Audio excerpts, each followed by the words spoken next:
In a world filled with hustlers, bustlers, and innovators, we all seek balance. Combining classical realism at the urban edge of hip-hop and street art, Justin BUA balances being a forward-thinking artist while reinventing the classical brush on canvas medium through original characters from his colorful youth in New York City, statement pieces of pop culture icons, and his one and only globally top-selling posterized painting, The DJ. Even if you haven't heard of him, you most likely have seen his work. It can be seen at the renowned Los Angeles County Museum of Art, LACMA, on the TV shows he has hosted, music videos, major brand campaigns, and gracing the walls in the homes of Hollywood and NBA royalty. It's my pleasure to speak with the artist, the trailblazer, the OG, Justin BUA. If you enjoy today's episode, please don't forget to hit the subscribe and like buttons, connect with us in the comments, and on your favorite platforms to stream audio and video.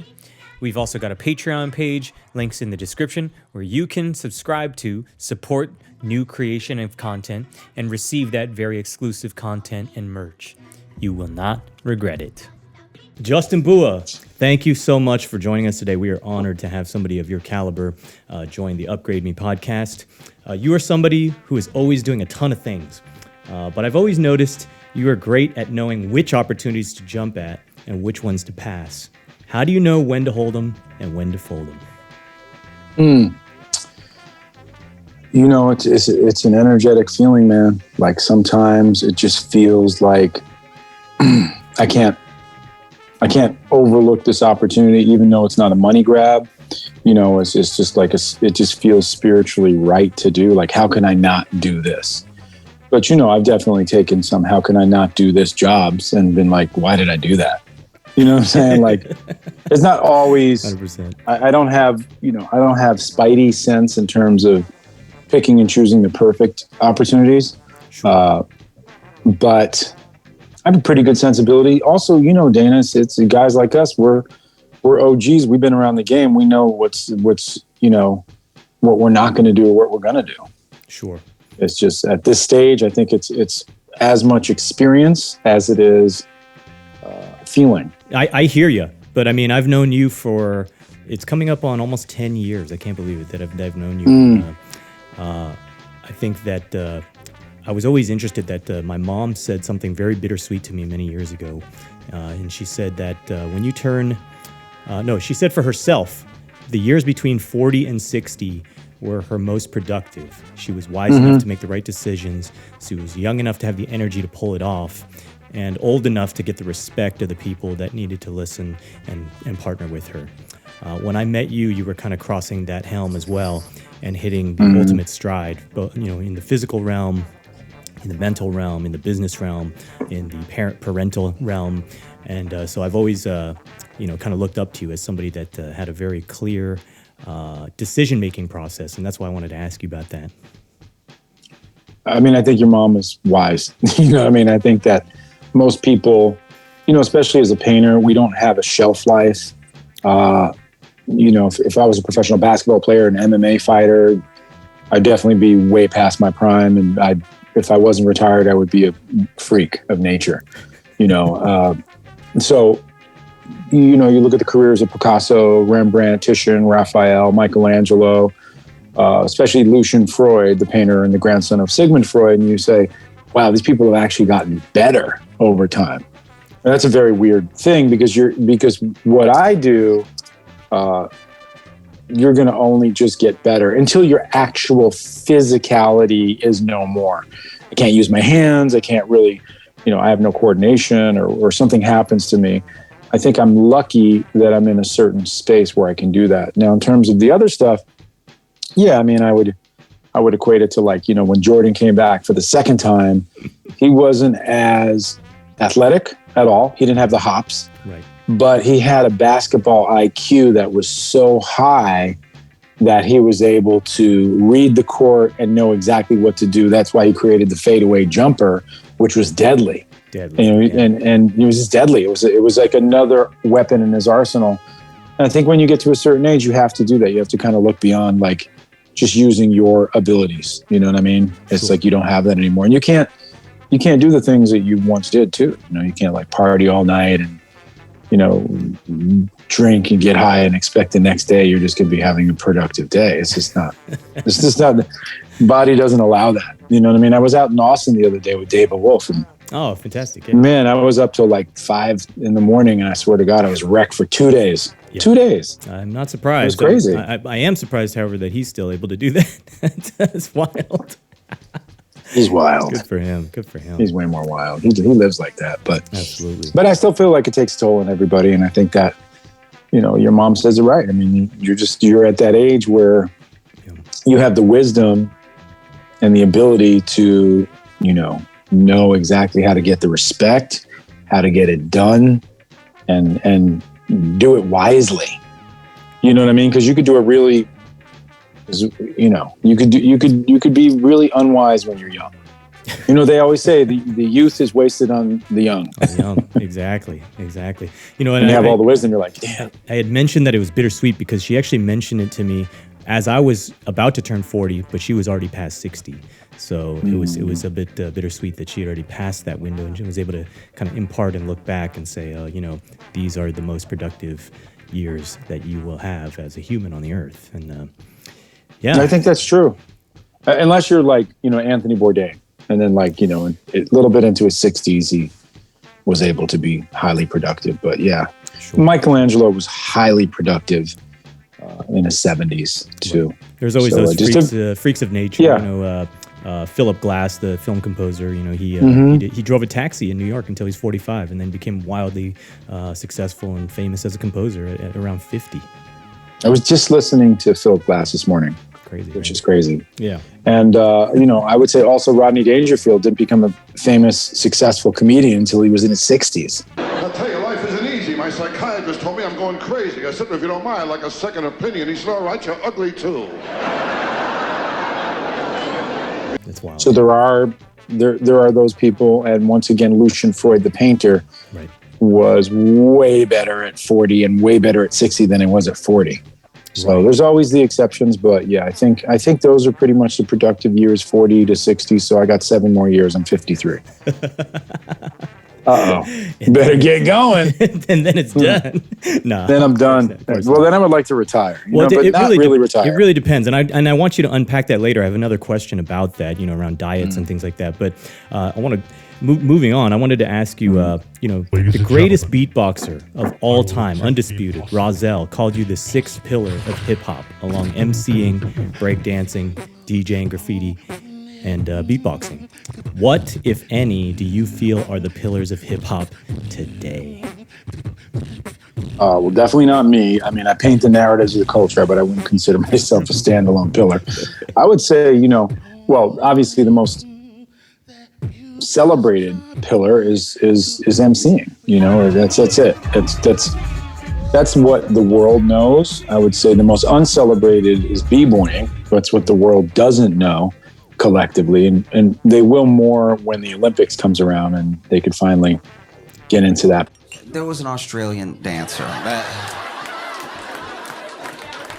as soon as I saw her, and she was dressed like she was from Squid Game, that's when I was like, I don't know if you're taking this serious. I don't know what's about to happen right now.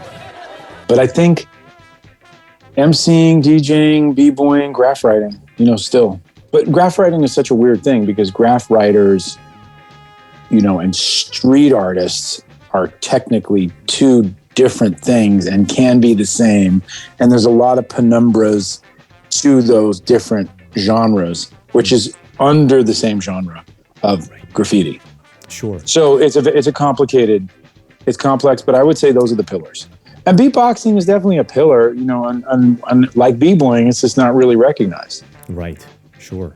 Yeah, definitely. You know, it's funny. I was out in the East Bay a couple of weeks ago in the San Francisco Bay Area, and we dropped by this skate shop, and they had all these amazing T-shirts, and one of them had all the different like those food packing trucks that had been bombed, and like just from various different eras.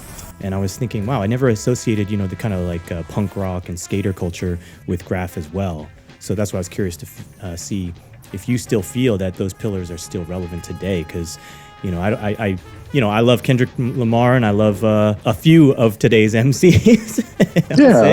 But I don't feel the direct bloodline anymore, and so it's surprising to hear you say that you still feel they're there. I mean, definitely with Kendrick and J. Cole and those people. I mean, I feel like that's, everything is always going to evolve. I think that it's just the evolution is inevitable, and you can't be stuck in the old ways. Like, I remember when rap was only the Fearless Four, and right. Music was good. When music was good, because everyone's going to say that when they get older, Exactly. But because I have a 16-year-old, she definitely introduced me to Lil Peep and a lot of people that I really love, and quite honestly, she introduced me to J. Cole. Oh, awesome! Who I love, and Kendrick, who I love, and I just think there's so many people who are great, and I still love the classics, LL Cool J and Run DMC, and all of them are great. So so many people. Unpack that a bit here. You have been, with this being a podcast centered around isolating, motivating stories, and ideas and life hacks that help people be more productive. How do you see parenting today? I've seen you introduce Akira, your daughter, into Brazilian Jiu-Jitsu, and she started kicking ass at a very young age. And now you've got congratulations again on baby BUA, who just arrived in the recent times. What is your philosophy on pushing your kids to succeed or to be involved in some sort of craft? I think jiu-jitsu is a very good skill set for everything. My daughter doesn't do it anymore ever since the shutdowns and everything. She was like, she took it as an opportunity to kind of like get out, because she wanted to get out anyway. She was like, oh, I can't do it. Okay, great. It's like, because she'd been doing it since she was 6. She was doing judo and jiu-jitsu, and before that she was doing karate. But jiu-jitsu was really intense. And she wrestled. She was wrestling in high school for 2 years as well, which, if you ever were around people that wrestled, I mean, that's as much, if not way more of a grind than jiu-jitsu is. I mean, you're cutting weight. It's just brutal. It's so brutal on kids. And especially because Akira was training, 6-7 days a week, after school, every day, on weekends, all day long. She was very advanced. She was competing all over America.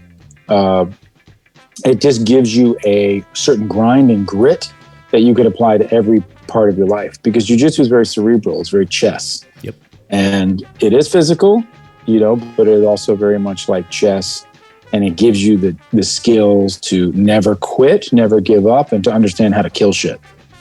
Because you have kill paths that you could apply to all parts of your life. So I think Akira will eventually, she's very smart, she's very logical. Yep. I think eventually she will apply all the kill paths to business. That's what I'm thinking. Right. That's my feeling. Sure. You are perhaps the king of getting your foot in the door, and you know exactly what I mean by that. I seem to always do that. When I visited your home and your studio in Los Angeles, we ran into Leonardo DiCaprio's folks. We ran into David Avocado Wolf. We ran into Cypress Hill, DJ Kubert, Natalie Portman, Michael Rappaport, all in the course of less than 48 hours. That's how it goes, baby. There's a saying, fake it till you make it. What is the funniest white lie you ever told to get your foot in the door while you were coming up? I told Debbie Liebling, who was the head of Comedy Central at the time, that I knew when she gave me my own TV show on Comedy Central, which was owned by Viacom. Right.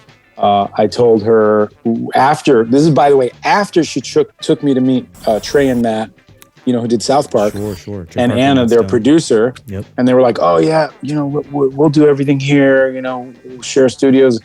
When she said, okay, well, that's probably the ticket for you, unless you've done production. And I was like, oh yeah, totally done production.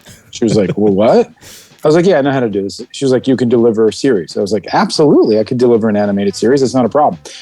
Let me remind you, I was very young. I was crazy and very haughty. And I thought in my mind, I really wasn't lying. It was a white lie, like you said. Yeah. And I was like, I could definitely deliver, a pilot, and then I could just start delivering 8 episodes, 12, 16, 24, whatever. Sure. but not really understanding the pipeline and just hiring all my friends. I was completely delusional. And I had them write, I don't remember what it was, $500,000 check to me. And I blew it. We gotta make our rent money, kid. What do you mean we? I was breakdancing at bar mitzvahs all weekend. Cha-ching!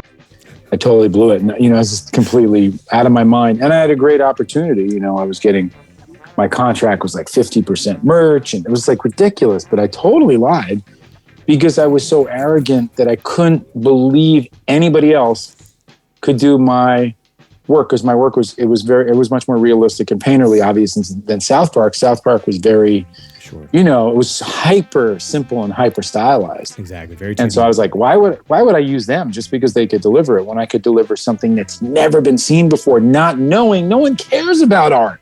They just care about story. I was so arrogant that I was like, oh no, it's 90% art, 10% story, realizing it's like 95% story, 5% art. That's really what TV is. Right. And I would increase maybe 20% art, 80% story with feature. I mean, people could say whatever, but that's my feeling. But I thought it was flipped. So I lied to her about that. They wrote me a check, and it was just a disaster. It was an absolute, constantly, putting your finger in the dam and another hole. Oh God, And I was like, oh, why did I hire this idiot? Just because they were my friend. Oh my God. It was nonstop. Oh my gosh. So, I think that some of the most important stories that everybody's focusing on right now, with having gone through a year of a global pandemic, are those of resilience. I didn't expect that story at all, but what I'm more curious about now is, how did you recover from that? I never was really affected in any way.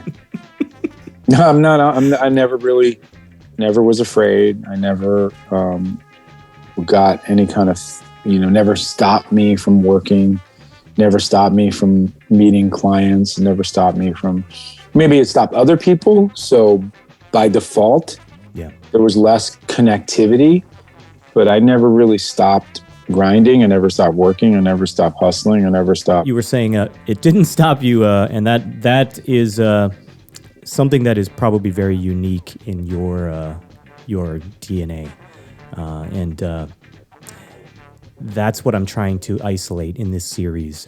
It's very difficult for somebody who's a prodigy, or somebody who has worked hard and had a natural gift that allowed them to excel quickly. Oftentimes to actually explain the path. So with these conversations, I look to dig a little deeper. The first time I got a major film score, we got, or at least major for me, I was straight out of college. We got $100,000 in the bank from a film company. And they said, okay, we want you to write this kind of score. And they started delivering, these scenes, and we started delivering clips. Scores to the spots of the movie. And about 3 months into it, we were supposed to block out, a good couple months for this project, and we booked out our studio.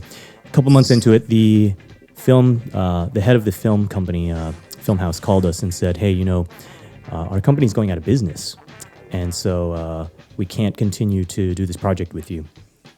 And we know that you are not obligated to continue working on it because it's not going to be a movie, and you are also not obligated to give back the money, but it would be really helpful if you could consider even part of it, since we're not completing all the way and we haven't used the entire, allotted time with you. And so I thought about it, with my business manager, and she was all for it because, we got the gig through one of her mentors, and she said, this is going to keep us, looking good in the industry. But I was freaking out because I was straight out of college. I didn't have any other gigs at the moment. I had put all the eggs in this, and we blocked out our studio, and nobody else was coming. And then one of our advisors said, hey, look, if you're not able to get used to writing $100,000 checks, well, then you're not ready to have a big business, and you're not ready to grow. And so I sucked it up. We sent it back, and the rest is history. Just like you said. There you go. You know what I mean? Hey, man, Kept growing. I would have kept that. No, I'm kidding. No, I'm kidding. Exactly. That's a weird ask though. It's like, if you might want to give that back, you're like, wait, what just happened right now? Exactly. What were we doing for the last couple? Yeah, I mean, I've definitely had some jobs where it just gets killed, or they give you a kill fee, or they don't pay you. Definitely not pay. Definitely had gigs where they just not. They folded and they didn't pay you. Right. But it was never like they paid me and then they were like, "Oh, can I get my money back?" Right. No. But that's a unique one. That's a unique one. It sure is. But I learned a lot, and it helped me actually, stomach the extra zeros on the end of a lot of checks. So it's a story I needed to go through. Right? It's a journey I needed. It's just money, bro. It's just money. Yep. So when I met you, you had mentioned that you had discovered a few kinds of alternative acrylic oil paints that didn't rot your brain from the fumes. And this is about 10 years ago. I'm curious, have you seen any breakthroughs in your sketch sword of choice, the Prisma pencil? Have I seen breakthroughs in the Prisma technology or just in what I'm using? In the technology behind the Prisma pencil. I mean, it seems like it's something that's been around for a long time, right? Yeah, Prisma is just wax. So like everything that I draw with is pretty benign. I mean, graphite essentially is benign because they don't make it with lead anymore. Charcoal is not only benign but good for you, arguably. Sure. And then of course, Prisma is just wax. So it's just wax that's been formed into a stick, and I use that all the time. So those are fine, and then Bic pens and all that is fine. It's the paint that's toxic. We don't know the ramifications of acrylic. We do know that oils, if you go back in the days, you look at, painters like Vermeer and Rembrandt who use cadmiums, cobalts. One color that I was unfortunate to use was a Benini blue. And I didn't realize this because my grandfather was a painter and he gave me these when I was in my 20s. And I was at Art Center and I was doing a painting of Arsenio Hall as Narcissus. And I used a lot of Bellini blue, which was it was kind of a phthalo blue. It was like phthalo is like if you use a tiny bit, it just saturated. Like you have to use the most tiny bit, and it's so saturated, so much full of pigment. It's like it's just too much. It's like intense. See, I was using Bellini blue for the lake that he was looking into, and I was touching it a lot with my fingers, and I started getting really intense rashes on my body. I didn't know what it was from, and I went to go talk to my teacher, Gary Meyer, who had done the Chicago album cover and the Jaws poster, and he was like one of the greatest professors ever. R.I.P. And he's like, well, what exactly? Yeah, R.I.P. And he was like, what? Oh, you knew Gary Meyer? Did I tell you about Gary Meyer? I've done a lot of homework on Justin BUA, and that's why. Okay, yeah, Gary Meyer, he was one of those monsters. He was just like so good, it was crazy. And then I was like, I've got this rash, and I have something called cholinergic urticaria, which is a really hardcore, prickly, terrible rash that would come out when I would get any kind of heat, whether I was hot or I had a histamine reaction. And he's like, whoa, what are you using? What's your paint? So I was like, well, I'm using this and this and this. And he looks at it and he goes, you're using Bellini blue? They outlawed that like in the 60s. I was like, what? And he goes, yeah, it has cyanide in it. So it had cyanide. So all these artists used to have cyanides and all kinds of weird stuff to make the pigment, to carry it or to bind it or whatever. It was in here. It said cyanide. Wow. And I've been rubbing my finger in cyanide. And he was like, you're lucky you're not dead. So anyway, I wound up detoxing from that. It took me 2 years to get that out of my system. I could have died from it if Gary didn't kind of inject his dude, you're using cyanide. I didn't think about it. It was called phthalocyanide.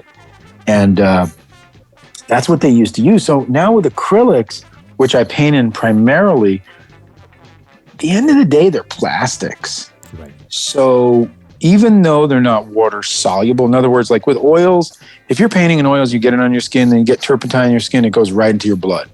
Now, they're not nearly as toxic as they used to be at all, but that they're still going into your blood. Now, with acrylics, it doesn't necessarily go into your blood, but my belief is, look, the skin is our largest organ, so something is happening. There's no way it's good for you. No way it's good for you. No way. Yeah, the skin is breathing as well. It's breathing it, and I'm not spraying it, so I don't have it aerosoled.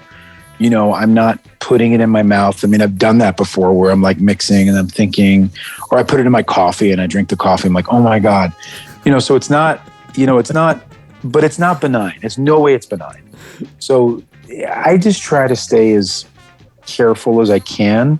Sure. And I've been painting, I paint digitally, I paint with oils, I paint with acrylics, I draw a lot, I sketch a lot. And so most of the stuff I do is pretty benign, but we're talking about 35 years of painting in acrylics. Sure. That's not good. Yeah, that's toxic. Giving your life to the art. Yeah. And by the way, so is looking at a screen though. All my friends who are visual development designers and production designers in Hollywood, when they work in animation, they're looking at the screen all day and they're blind. They're totally blind. They're working in the all dark too. Yeah, you ever go to those? Yeah, they work in the dark. Vampire floors, right? When they're doing coloring for the movies, they black out all the windows. It's like pitch black everywhere, and they got guys surrounded with monitors at Pixar. And they're getting beamed by EMFs. Right. They're just getting just beamed by EMFs and decimated. But they don't think about that. But there's no way. I mean, look at my little screen that I'm looking at right now. They're looking at giant monitors, most of them 2 monitors, right? Because you got your palette and your painting, right? And you're just getting blasted. And when you're young, you don't think about it, right? And then they go home and they're looking at the screen. So all of my friends who used to have great vision because they drew from life, because when you draw from life, you're exercising your eyes all the time. Sure. You're looking there, you're looking back. You're all my old school figure drawing teachers, Harry Carmian, Steve Houston, Vern Wilson, all of them never wore glasses. None of them. Yeah. They were in their 80s, never glasses, because they were exercising their muscles. It shows you that it's a weakness from not using your eyes or focusing too much here or too much here, right? That's a weakness. So your eye's a muscle. Right. The second you stop using it, now these guys are not only not using it anymore, but they're getting decimated with EMF. So I would say that that's bad too. Absolutely. No, I hear you. And that goes for everybody. I mean, the last year, everybody's been on screens nonstop. Myself included. I'm no excuse. I found it was like, I would finish making music while staring at a screen, only to then go lay on the couch and stare at a different screen. Right. Yeah, it's not good. It's crazy. Yeah, and have your eyes gotten worse? Do you wear glasses? They've gotten sore. No, I'm very lucky that I still have 20/20 vision. I took the Japanese driver's test a couple months ago and passed with flying colors. But what's the difference with the Japanese driver's test and the normal? Oh my God. Okay. Well, are they more stringent over there? Absolutely. Okay. So, biggest difference is that they don't tell you what your score is. They only tell you if you passed or failed. Very Japanese, right? And if you fail, it's Harry time, yeah. Yeah, Harry Carey for sure. They also have it designed, and I've been actually meaning to put a video out about this because it's actually a very interesting process. They have it designed so that, it is a cash generating industry. So if you don't go to the, you don't throw down the $3,000 and go to Japanese driving school for about 30 days or 30 sessions, they say that you would almost likely fail. Because there are so many particulars and so many things that they would only tell you in that class. And then they also have, they have that option in the US as well, but it's not, I don't feel it's slanted in that direction. In Japan, if you take the class, at the end of the 30 days, they'll actually give you the driving test with the teacher you were in the classroom with. Oh. So you get a little bit of an advantage there. Like, you've been with this guy for 30 sessions, right? Versus US. So my experience was haywire because I was living in the middle of the countryside. I already know how to drive. I read the book front to back to front, and then I went in for the test, put down my multiple choices, and it was like a game show.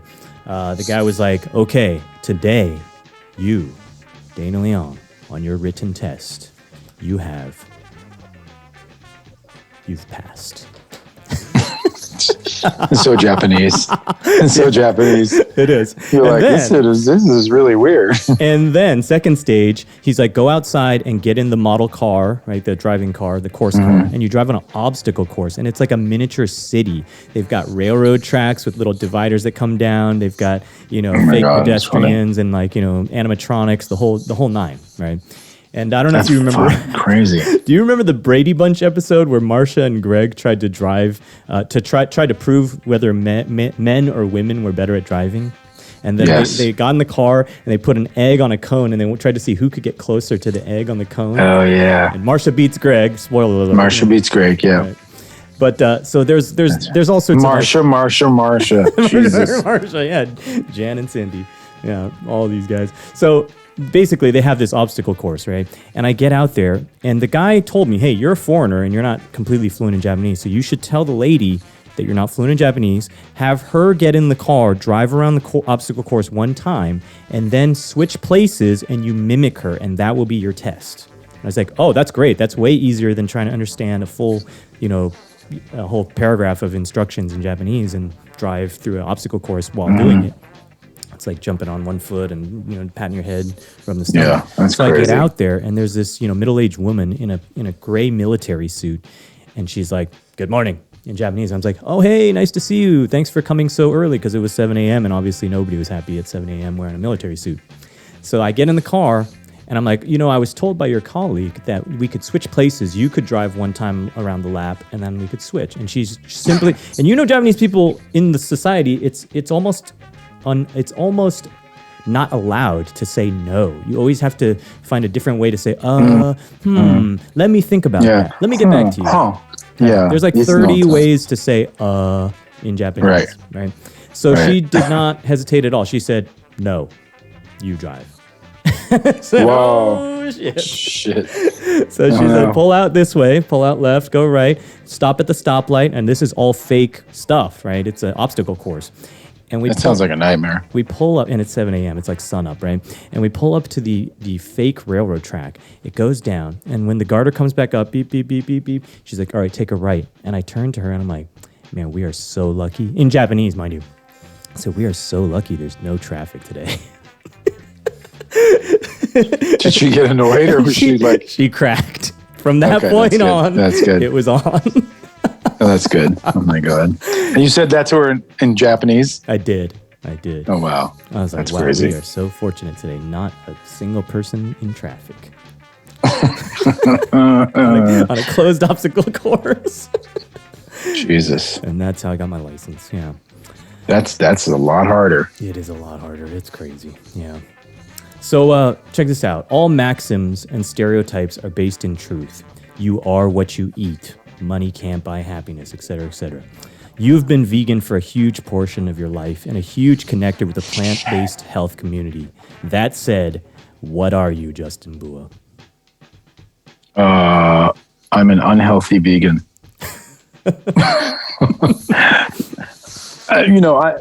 I'm vegan, but like I have not. When I was a raw foodist for 2 years. I felt better than ever. I felt definitely the best I've ever felt in my life. I looked the best. My eyes were lighter. My skin was clear. It was like weird. You de-age. You start to kind of Benjamin Button eyes. You know what I mean? Right. But lately being in Texas and just the way that I am, I'm trying to get healthy again now. So like I'm in the middle of a transformation. A personal transformation in terms of my diet. Yeah. But, there's nothing healthy about wheat. There's nothing healthy about bread, popcorn, rice, pasta. That's garbage. Yeah, you're not eating meat. You could say you're not eating, steroids and antibiotics and dead animal carcasses and stuff like that. But, pasta is its own terrible, it's full of gluten and garbage and pesticides and herbicides and fungicides and larvicides. So I really do believe that being vegan is a healthier way, but I would say that I know a lot of really unhealthy vegans who are eating soy and corn and sugar and crap, just filling themselves with garbage. Sure. And so I think the healthiest way, if I were going to say one thing, would be to eat as much raw food as you possibly can. And as we get older, the real key is to eat just less food. Right. That's the bottom line. I just eat too much food. I'm like, I noticed when I was in Austin the other day, I was like, oh, I'm going to go to a restaurant. I'm going to go to another. I'm going to get a snack. I'm going to go this, to that. Next thing you know, you're like, what am I doing? Like, I'm vegan, but I'm eating myself to death. I mean, look at my mom. My mom's 82. And like the last time I was eating dinner with her, I was like, what are you doing? She was like, what do you mean? I go, you're eating like so much food. I said, are you running a triathlon tomorrow? She's like, no. And I'm like, but you're eating the amount that my friends who are professional athletes eat. There's no way you could burn any of this up. No way. You sit around, you go on a couple walks with your dog a day into the redwoods. That's great. But you're eating the amount that a professional athlete needs for fuel. And the older we get, we just don't need that much fuel anymore. Right. We just don't. Right. That's So mysterious, the less, but it's absolutely true. well, here's a good adage that I once heard, and I love this. The less you eat, the longer you live. The longer you live, the more you can eat. Exactly. It's kind of the tortoise and the hare. Yeah, that's it. Like just, Cover more I think the miles. bottom line is, yeah, I mean, you could eat pasta and bread, but very little, just very little. Sure. Because your body just doesn't function like it did. It's just that you change, and you got to come to terms with that. And every year, I think when you're probably starting at 39, 40, it's like, it's harder. Everything is exponentially harder. Yep. How old are you? I just turned 41. So like 45 will be 20 times harder than 41. 50 will be 100 times. And then it goes like, you know what I mean? That's how it feels. Your body just to process things, just to everything. It's not just twice as hard. It becomes like 5 times as hard, 10 times. And that's what people who are older and wiser than me always told me. They're like, oh yeah, it gets way harder and way more intense. So you don't really need that much caloric intake to, you know, unless you're literally running like ultra marathons and you're a super athlete, Sure. you know, which is not what I do. You know, I'm sitting around painting, and I went on a bike ride this morning, you know. Sure. I'm not doing the Tour de France. Those motherfuckers need some food. Oh yeah, for sure. That's a different, Without, but they're also probably, you know, 22 years old. So Jamie Foxx had spoken about that. I believe it was with Ellen about, you know, being in his mid-40s and how difficult it was increasingly to get in shape for certain roles, and how at a certain point he kind of just given up and left it to the younger guys like, Michael B. Jordan should be Creed, not him, right? So, Man, I went to Jamie Foxx's house, and I walked down a long corridor, and I saw Jamie Foxx in a do-rag chilling. I was with Tony Parker. Terry Crews is first time I met Terry Crews. Oh, nice, yeah. And he was eating a basket of Kentucky Fried Chicken. And I was thinking to myself, it doesn't matter how much money you have, fame or fortune, you're still eating, you know, that quality, that lack of quality food just made no sense to me. Yeah. And he was in great shape, by the way, when I met him. It wasn't like Jamie he or was in good Terry? shape. Jamie. Terry is in incredible shape. In shape, yeah. But you see, Terry works out, I think 3 to 4 hours a day. For a living, yeah. He works out for a living. For a living. And I think when you're Terry, and that's the other thing is consistency. Right. So if you're always consistent, you're always doing it, your body doesn't really slow down. It's my boy Little Caesar. He's almost as good at head spins as any 20-year-old kid from any part of the world, and he's 53. That's crazy. There's 52 or 51. Yeah. And his head spins are nasty because he's never really taken too much time off. Wow. Yeah. And your body can do that if you don't stop doing it. Yeah. That's I see it in some of these B-boys who just don't stop. Right. And the kids that stop and then they come back for these battles when they're like, you know, storm versus crazy. You're just like, oh my God, everybody is so much slower because they've taken so much time off. But the kids like Little Caesar who don't take time off, they can keep it. You can keep it moving. If you move it, if you're moving and you're grooving, you don't lose it. Absolutely. 100%. So, you know, I think this is probably a really interesting time for people to start following you then. If you feel that you're the proverbial out of shape vegan and going back towards, you know, your peak performance, they can kind of, keep tabs on how to join in, because, you know, there's a huge question. I had the big question when I came over to your house for my birthday, you know, how do you even get started being raw? How do you even get started being vegan? So maybe this is a time where, you know, you can start up a series about what you're doing to chisel back, right? Yeah, what I'm doing to chisel back is just trying to eat less food and more raw food, and I'm stopping the pizza, the popcorn, the gunk, because you know, for me, I think I have a food addiction. I'm addicted to food. Yeah. There's no way around it. If you're And not I go, on, like, if you're not on drugs and you're not, out as a young bachelor, sex addicted, whatever, everybody has a vice, right? You're not drinking, it's going to be something. And usually it'll come back to eating then. I mean, I am. And I notice I got that. I think my mom is. And I got that from my mom. And I look at my mom and sometimes I'm like, oh my God, that's me. It's so scary. Oh my God. Then I see her getting off the couch like, and I go, oh my God, is that going to be me if I don't get my shit together? Like you see that shit and you're like, yo, that's not the answer. You know the answer, like, and you know what to do, and yet you still don't do it. Then you start to go, what can I do to get in there? Because I don't drink, I don't do drugs. But I have a food addiction, and I know that I shouldn't be eating. And then as we get older, I think also not eating at night ever. I've been doing a lot of 11 o'clock, 12 o'clock. I'm just going to do a big giant bowl of popcorn with like Himalayan sea salt and coconut oil. And it's just like all this kind of, and my 3-year-old's like, let's have popcorn. And I'm like, oh my God. Okay. Of course. Yeah, got to join how can you deprive her? Exactly. So your work is at the intersection of urban and classical realism. Is there, in your mind, a proper technique to holding a pencil versus a Prisma versus a paintbrush? And would you be able to give our listeners a quick view of what a classical way to hold the artistic sword is? Well, I grab my iPad pen, but a lot of illustrators hold it like this, pencil. Yep. This is a classical way to hold it. This is for I hold it like this, paintbrush, but also Prisma. Okay. And pencil. I hold it like this. Almost. But I think, and then when you could choke up on it. It's like a baseball bat. You choke up and you just do this. But my one teacher, Harry Carmian, said there are no rules, just tools. There's no rules. Sure. And you could hold it anyway. My 3-year-old's a lefty. Oh yeah, me too. She has, so she's got a whole other way of holding everything. And as you know, I don't know if you know this, but I draw mostly with my left hand and I paint mostly with my right hand. Yeah, I remember that. Mm-hmm. So, and I draw with 2 hands too. So to me, when I paint, I definitely do this. When I draw, now pull the phone back a little bit so we can see your hand when you. I kind of do this when I paint. Blah blah blah blah blah blah blah, because I have more distance. Interesting. Then when I draw, I do this, like this. Yeah. And then when I'm rendering, I do this, and I hate doing this because it reminds me of like writing. Filling in SATs and things. Yeah, I'm like, and then when I see artists do this, I'm like, oh my God, they're not an artist. But they can be. There's plenty of people that do that. Right. It just feels tight.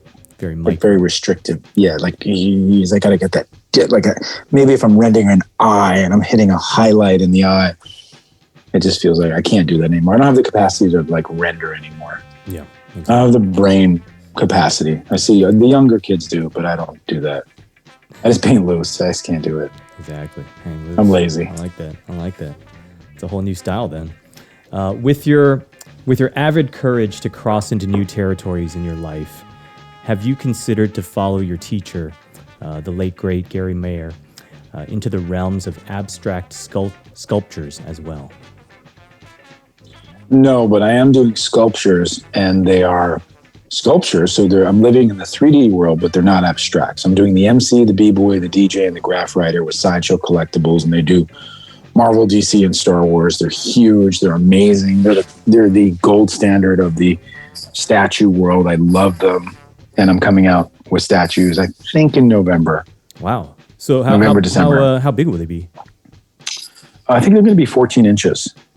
That's what she said. And then, that's what she said.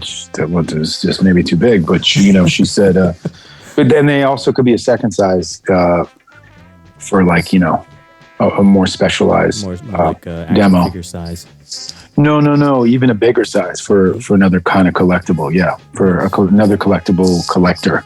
So I might do like that size, and then I might have 2 feet or 3 feet for some of them. Wow. And we'll see how it goes. What would they be made out of? God, I forgot the material. It's beautiful though.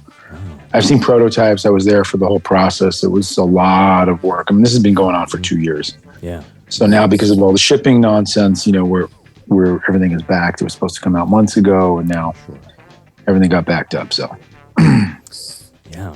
it's just the way it is. It is. I mean, I had to build this, this space we're sitting in. I built it with my own 2 hands, and there was no contractors available. There was no materials available, and I just learned in good old YouTube University how to put things together, how to demolish the old room, and tear the carpets out, restain the wood floors, and just go. And you're in New York? Right now, I'm actually in San Francisco. Oh, okay. But I'm about to be back in Japan again, where we built another studio last year, which I called you from. Oh, okay. Yeah. Cool. That's the one in the mountains where I took the driver's test. That's funny. Indeed. So, So, in your Rage Against the Brush series, you tell Canadian superstar comedian Russell Peters about your days as a starstruck student in the, excuse my pronunciation, but the Nature de Paix in Switzerland in the 80s, translating English to French for legendary Eddie Murphy. Do you keep tabs on the scene at your alma maters? You've been to some amazing schools for art all along the way. And if you do, one thing that I see is constantly difficult for masters like yourself who clearly display talent and fortitude in their craft early on, is that it's difficult for them to give props to the up-and-coming prodigies. What's your take? Oh, no, there's always going to be people that are great. I think that Art Center, my alma mater, Art Center, produces really great artists. Yeah. There's great artists all over the world that are, being produced by schools or by themselves or whoever. But Art Center, there's a certain thing about an Art Center grad that has a very killer instinct. There's something about an Art Center student that could really kill something. It's like, it's finished. It looks finished. A lot of artists don't finish things. They don't have that ability. I think Art Center just is kind of like the Navy SEALs of art schools. Sure. It's been called by many to be the Harvard of art schools. And I don't really know like now what it's like, but I know that when I was there, generations before me, and certainly, after me, at least a couple of generations after me, I think that it's, they produce killers. Sure. And it's just the way it is. It's like they're Navy SEALs of the art world. They just have that professionalism. Right. They just know how to finish it. And people just don't do that. It's really weird. What do they call those? Almost like assassins, right? Yeah, they are. They're like assassins. Because they may not necessarily have the business acumen, right? But you give them a task, you give them a brief, and they'll assassinate. I think they will. I think they're really good. I got a kid working for me right now. He's 28. He's from Art Center. He's an Art Center grad, and he just have a different kind of mentality about how to finish something. It's like, done. Sure. As for someone else, you're like, you're not done. They're like, no, I'm done. I'm like, no, you're not. They're like, I done in am. a different way.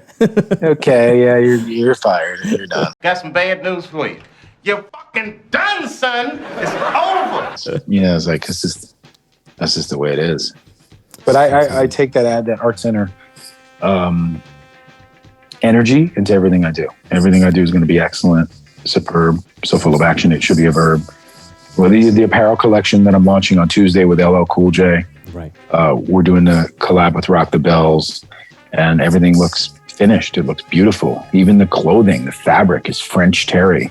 It's gorgeous. It's just ridiculous. Yeah, I can't wait to get my hands on some, get in some. And start Tuesday morning. I mean, they say it's going to fly, but it's beautiful. I wouldn't doubt it.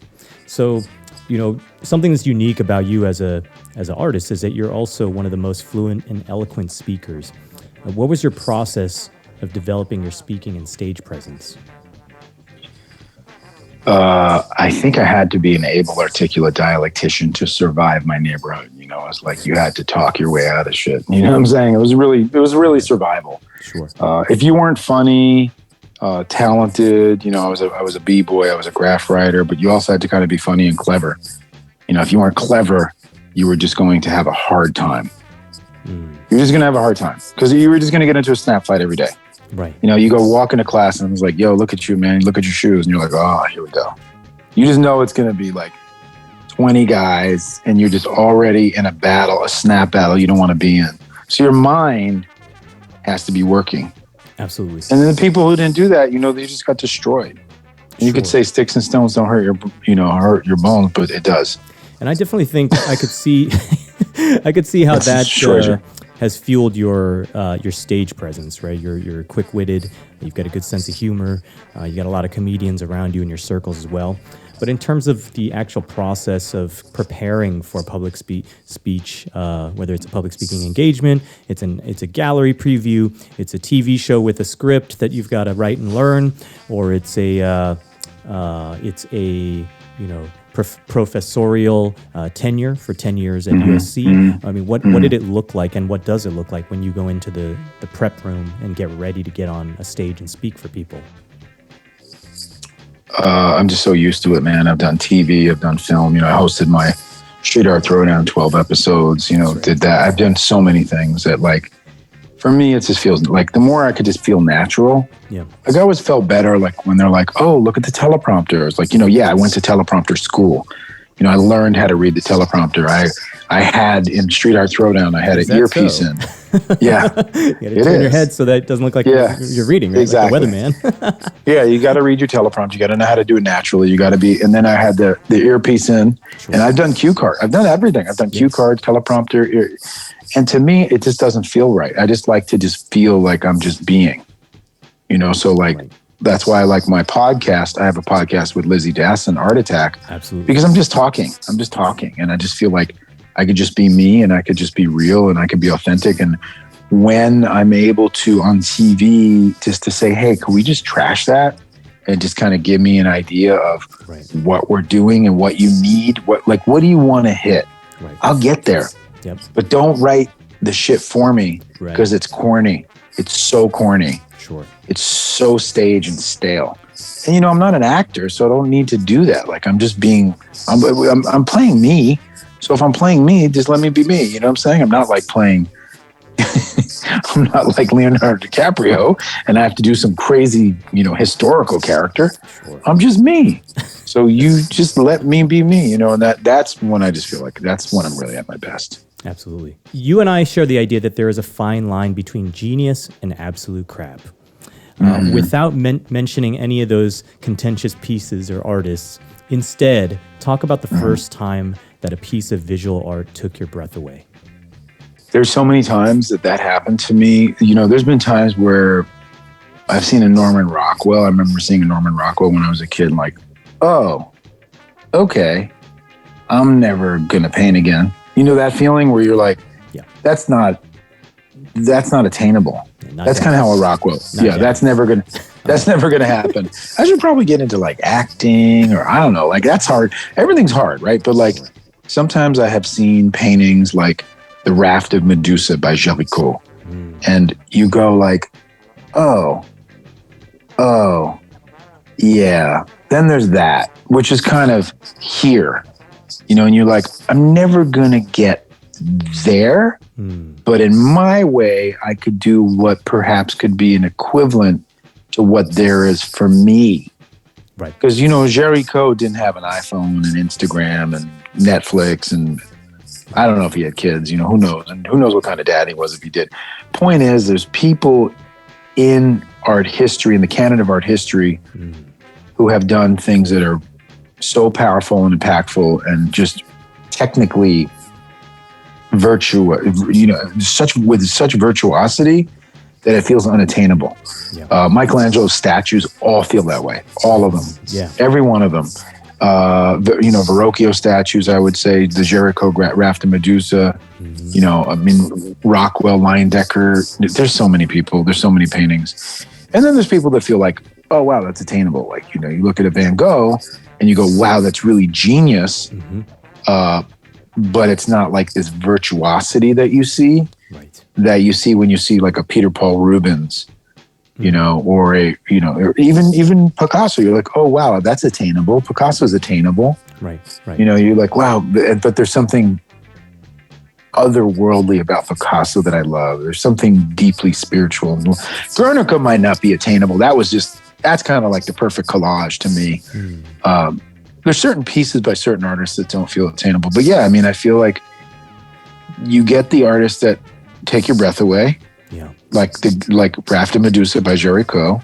And then you get the artists that make you feel like putting your brush down. like Norman Rockwell and J.C. Linedecker and Dean Cornwell. And then there are artists that inspire you and uplift you, like, oh, wow, I could do that one day.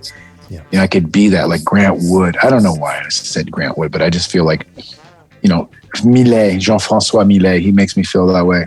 And then there's artists that are like, oh my God, it's like poetry. When you look at a Manet or a Monet, it's very poetic and there's just a different feeling. So every artist, and that's my personal experience, because art is really about the observer's experience, right? So I've sold 13 million DJs, and I guarantee 13 million people have reacted in 13 million different ways 100%. to my one painting. Yep.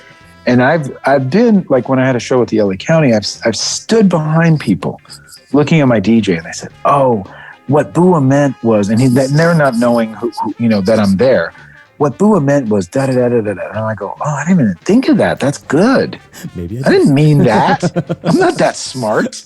That's not what I meant at all. Like, I completely meant something way more sophomoric than that. They're completely over intellectualizing the process, and you know, he's dealing with the empty spaces, and you're just like, what are you talking about?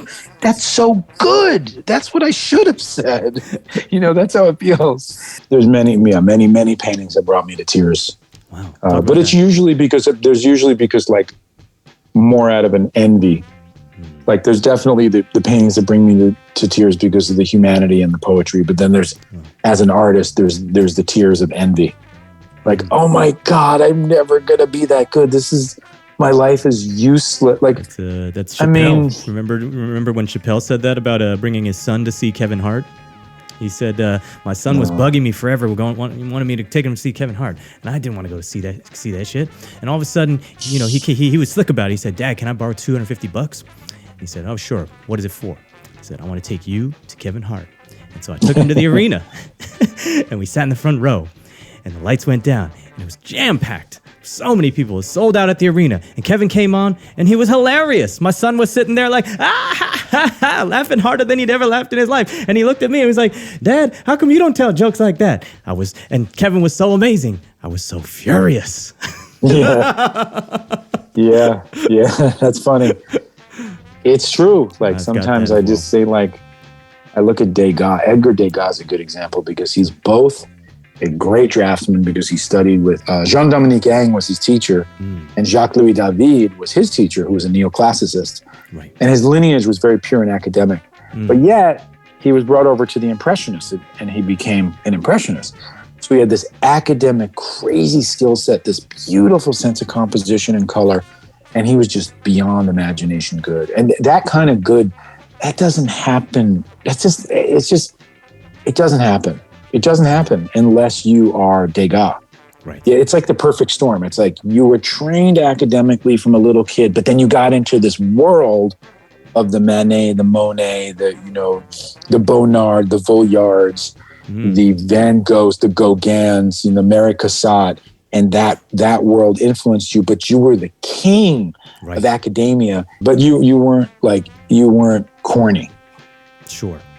You know, because you could easily be academic and corny. I mean, that's just scratching the surface. Wasn't. I mean, when you look at the Renaissance men, right? And Da Vinci. I mean, the fact that he was so anatomically and scientifically accurate is just, beyond anything comprehension, right? I mean, like it's one thing to master sketches at that level, to be cutting bodies open and understanding the physiology of the human body, and then understanding astrology and physics, and just being at that level on so many different platforms. It's just there's nobody like that, and that would make me want to quit. And I'm sure you hear that in music all the time.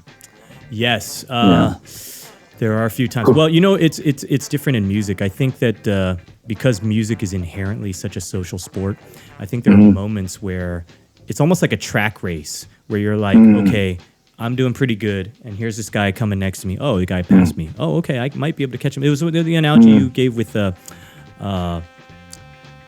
Picasso is actually very it resonates with me, because somebody might pass you.